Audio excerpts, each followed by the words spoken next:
بسم اللہ الرحمن الرحیم۔ تیسری تراویح۔ آج کی تراویح کے چند اہم نکات۔ آج تیسرے پارے تلک الرسل سے نصف چوتھے پارے کے 3/4 رکوع تک تلاوت کی گئی۔ سورہ آل عمران اس جگہ ختم ہو جاتی ہے۔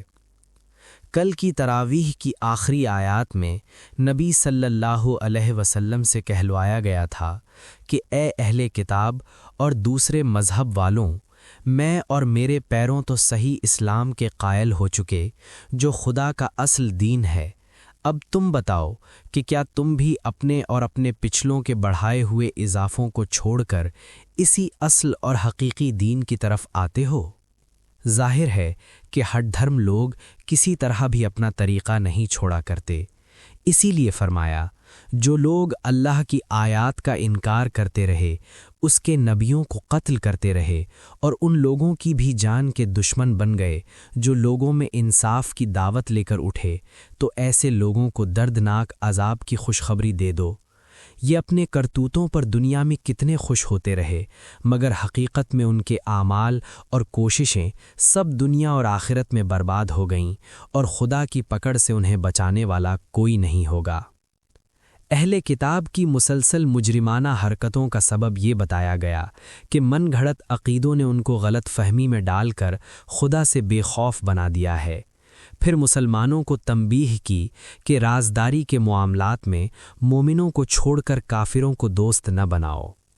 سب کے لیے اعلان کر دیا گیا کہ اے نبی صلی اللہ علیہ وسلم، فرما دیجئے کہ اگر تم اللہ کو دوست رکھتے ہو تو میری پیروی کرو، اللہ بھی تمہیں دوست رکھے گا اور تمہارے گناہوں کو بخش دے گا۔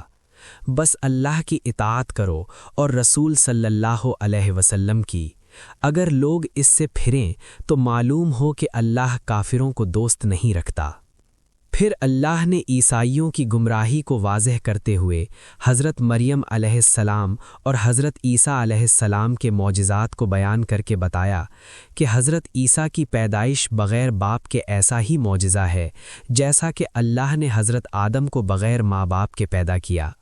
اس دلیل سے معلوم ہوا کہ جب حضرت آدم خدائی میں شریک نہیں تو مریم اور حضرت عیسیٰ کو کیسے خدائی میں شریک کرتے ہو؟ اہل کتاب پر حجت تمام کرنے کے بعد پھر انہیں اس طرح اسلام کی دعوت دی کہ آؤ اس کلمے پر جمع ہو جائیں جو ہم اور تم دونوں مانتے ہوں، اور وہ ہے خدا کی توحید۔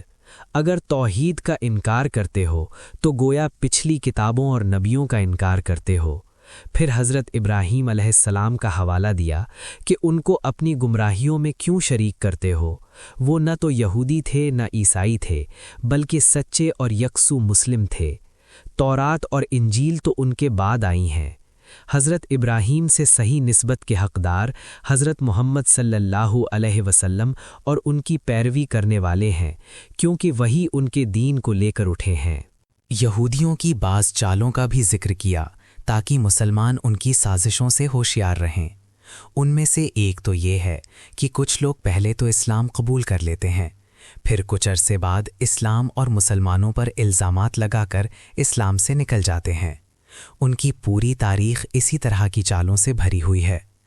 یہود کے علماء اور لیڈروں کو مخاطب کر کے کہا گیا کہ تم اپنی قوم کے اندر تعصب بھڑکاتے ہو کہ کسی اسرائیلی کے لیے جائز نہیں کہ غیر اسرائیلی کو نبی مانے، حالانکہ اصل ہدایت تو اللہ کی ہدایت ہے جس کا تمہیں طالب ہونا چاہیے، خواہ بنی اسحاق پر آئے یا بنی اسماعیل پر۔ تم اگر سمجھتے ہو کہ کسی کو عزت تمہارے دینے سے ملے گی تو یہ غلط ہے۔ عزت و فضیلت اللہ کے ہاتھ میں ہے، جسے چاہے دے۔ اسی طرح عیسائیوں پر ان کے عقیدے کی غلطی واضح کرتے ہوئے بتایا کہ اللہ نے تمام نبیوں سے یہ عہد لیا ہے کہ جب تمہارے پاس ایک رسول ان پیشین گوئیوں کا مصداق بن کر آئے جو تمہارے پاس ہیں تو تم اس پر ایمان لانا اور اس کی مدد کرنا۔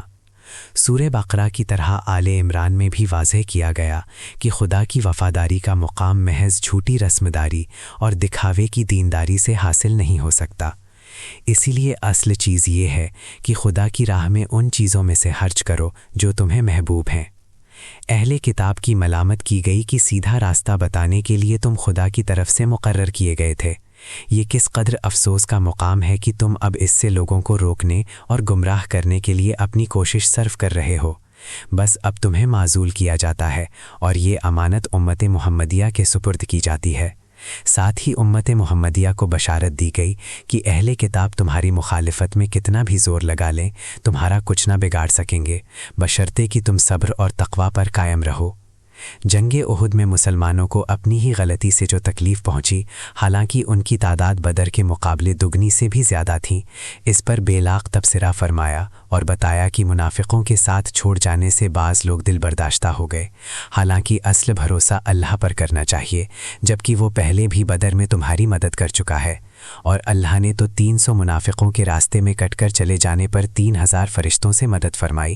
چنانچہ پہلے مسلمان کامیاب ہو گئے، مگر ان کے ایک دستے نے مال غنیمت کے لالچ میں نبی صلی اللہ علیہ وسلم کے حکم کی نافرمانی کی، جس کے سبب اللہ نے سبق سکھانے کے لیے فتح کو شکست میں بدل دیا۔ سود کی مذمت اللہ تعالیٰ نے اس طرح فرماوی کہ اے ایمان والو، بڑھتا چڑھتا سود نہ کھاؤ اور اللہ سے ڈرتے رہو۔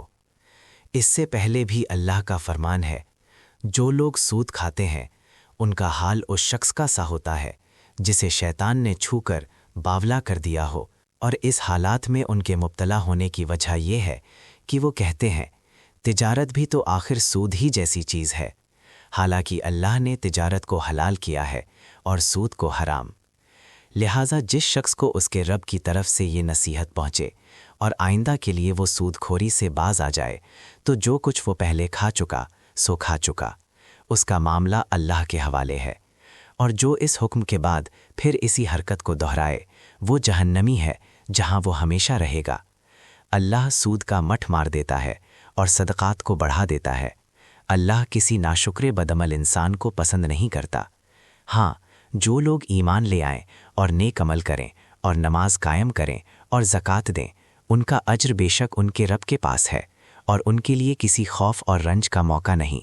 اے لوگو جو ایمان لائے ہو، اللہ سے ڈرو، اور جو کچھ تمہارا سود لوگوں پر باقی رہ گیا ہے اسے چھوڑ دو، اگر واقعی تم مومن ہو۔ اگر تم نے ایسا نہ کیا تو آگاہ ہو جاؤ کہ اللہ اور اس کے رسول کی طرف سے تمہارے خلاف اعلان جنگ ہے۔ اب بھی توبہ کر لو اور سود چھوڑ دو تو اپنا اصل سرمایہ لینے کے تم حقدار ہو۔ نہ تم ظلم کرو، نہ تم پر ظلم کیا جائے۔ تمہارا قرض دار تنگ دست ہو تو ہاتھ کھلنے تک اسے مہلت دو، اور اگر تم معاف کر دو تو تمہارے لیے زیادہ بہتر ہے اگر تم سمجھو۔ سود کے بارے میں درج ذیل احادیث کا پڑھنا مفید رہے گا۔ حضرت عبادہ بن صامت رضی اللہ تعالی عنہ سے مروی ہے کہ آپ صلی اللہ علیہ وسلم نے فرمایا، گیہوں کے بدلے گیہوں، جو کے بدلے جو، سونے کے بدلے سونا، نمک کے بدلے نمک، چاندی کے بدلے چاندی، کھجور کے بدلے کھجور لینا دینا برابر برابر جائز ہے، اور جو اضافہ کر کے دیا جائے وہ سود ہے۔ ترمذی۔ حضرت عبداللہ بن مسعود رضی اللہ تعالیٰ عنہ سے روایت ہے کہ آپ صلی اللہ علیہ وسلم نے فرمایا، اللہ کی لعنت ہے سود کھانے والے پر، کھلانے والے پر، اس کے لکھنے والے پر، اس کا لین دین کرنے والے پر، اس کے گواہ پر۔ مسلم۔ ترمذی۔ حضرت جابر رضی اللہ تعالیٰ عنہ سے روایت ہے کہ میں حجۃ الوداع کے موقع پر آپ صلی اللہ علیہ وسلم کے ساتھ تھا۔ آپ صلی اللہ علیہ وسلم نے ایک طویل خطبہ دیا۔ اس میں فرمایا، خوب سمجھ لو، دور جاہلیت کی ساری چیزیں میرے دونوں قدموں کے نیچے رونتے گئی ہیں، اور زمانے جاہلیت کا خون معاف ہے، اور سب سے پہلے میں اپنے خاندان کا خون ربیعہ بن حارث بن عبد المطلب کے فرزند کا خون معاف کرنے کا اعلان کرتا ہوں، اور دور جاہلیت کے سارے سودی معاملات اب سوخت ہو گئے، اور اس سلسلے میں بھی سب سے پہلے میں اپنے چچا عباس بن عبد المطلب کے سودی مطالبات کے ختم کرنے کا اعلان کرتا ہوں۔ آج ان کے سارے سودی مطالبات ختم ہیں۔ مسلم۔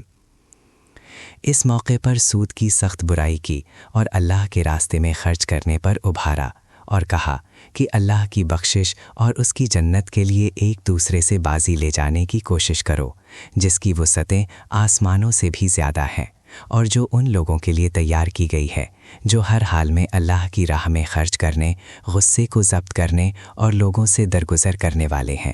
کسی حال میں پست ہمت نہ بنو اور نہ غم کرو۔ اگر تم سچے مومن بن گئے تو تم ہی غالب رہو گے۔